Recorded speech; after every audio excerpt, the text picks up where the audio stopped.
Hey, welcome to Griffo Media. I'm Griffo. Here is a Logitech G29. Here are the pedals. And here is a copy of Need for Speed Heat. And the question that most people are asking on the channel right now is, how on earth do you play this with this? And in this video, I'm going to show you how you play this with a racing wheel and pedals, full force feedback. All right, there's something that I use, which is called a crosshair converter. Lots of people have been asking questions about the crosshair converter. This is it here. It just sits on my kit. You see it flashing away there. And basically you can get that off Amazon. I paid for mine about 2 or 3 years ago. It's 85 quid UK. And that crosshair converter there, what you do is USB plug in your Xbox One controller, which just goes into the side of it there. And this USB lead here is the one connected to my Logitech G29. And what it basically does is tells the Xbox One that this is a G920, so I get the full force feedback and stuff. So I'll just show you how this works. I'm sat in my seat of the driving rig right now. So here's the wheel, and on that game it's saying press A to sign in, so it's going to be X on this racing wheel. And then you can sign in. I'm already signed in, so that's cool. So just making sure we're all logged in here. Okay, that's cool. So then we're gonna jump into the game here. Plays Griffo Radio, same button of course, X. So I'll get full force feedback. The only thing that I have to do on the controller is actually press the RB button on there when we start a race, but I'll show you that as we go along. So here's the game, connecting to the EA servers right now. The wheel is already connected to the Xbox One.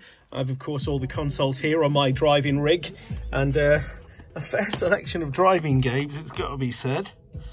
Anyway, that's not why we're here today. So right, let's go and jump into, so if I do the steering wheel here, you can see that I can use that. I could also use the D-pad to flick across to the different categories here. So we're just going to play solo, I think, and give you an idea of the force feedback in this game. So I did post a video up just over a week ago that showed me playing this game, and a lot of people were like, I didn't think the game was supported. It's still not. I'm not sure the makers of this game will support the game. They of course are Ghost with EA.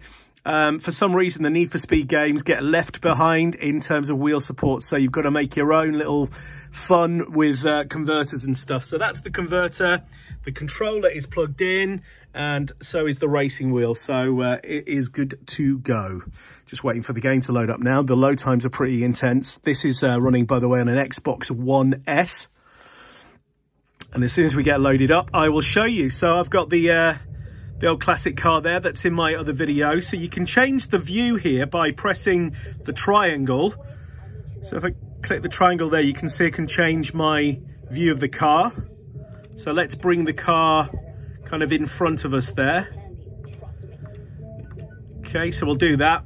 And then here you see, pressing the accelerator, and then that is then controlling the game. I'm doing this one-handed, so I'm going to drive pretty slow doing this.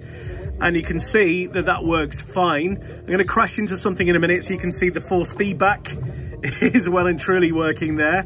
Let's crash into this building.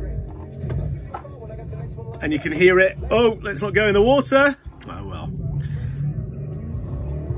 So yeah, you can hear the force feedback well and truly working there. I'm just kind of all over the shop, really. And it works fine in the game. So we're using the brake. The brake, of course, I can press the brake and that will reverse the car. And then the accelerator will step on it, and then that works fine as well.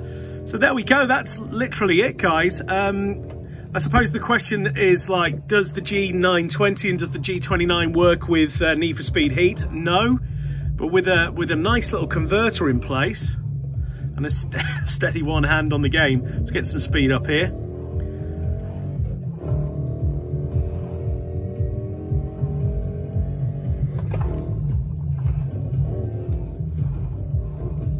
Yeah, so as you can see, guys, it's working all right, isn't it? And I just wish, like I had the other rant in the other video about supporting games with a racing wheel, I just wish other companies and these guys would just, like, if you're making a racing game, just put the the support in the game, because I'm not sure how long it takes to code something like this, but you're keeping the fans happy when you do.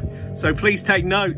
So there's my little 5-minute video of how to use a Logitech G29 and other racing wheels on Need for Speed Heat. Guys, have a great day. Thanks for the subscription. Thanks for giving the video a like. And more content soon. See you guys.